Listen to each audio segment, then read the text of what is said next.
বিশ্বনবী বললেন, বান্দার কোনো হক আল্লাহ কোনোদিন ছেড়ে দেয় না।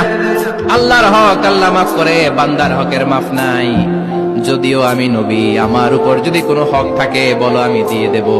কোন সাহাবী দাঁড়ায় না। এক সাহাবী দাঁড়িয়ে বলল, নবী, যুদ্ধের ময়দানে চাবুক চালানোর সময়, লাঠি চালানোর সময় এক কাফেরকে মারতে যেয়ে আপনার লাঠির বাড়ি আমার পিঠের মধ্যে পড়েছে। আপনি যেহেতু এই কিসাসটা আদায় করতে চান, আপনার পিঠে আমি লাঠির বাড়ি মেরে এটারে শোধবোধ করে দিতে চাই।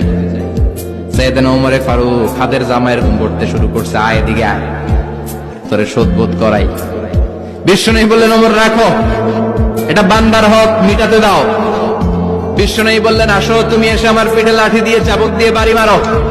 সাহাবী বলে, ও নবী, তখন দুর্ভিক্ষের সময়ের যুদ্ধ ছিল, আমাদের গায়ে জামা ছিল না। যখন আপনি আমার চাবুকটা পিঠের মধ্যে মেরেছেন, আমার পিঠে তখন জামা ছিল না। আপনি যদি যথা নিয়মে কিসাসটা আদায় করতে চান, আপনার জামাটা খুলেন, খালি পিঠের মধ্যে বাড়িটা মার। এবার আর ওমরে ফারুককে ধরে কে?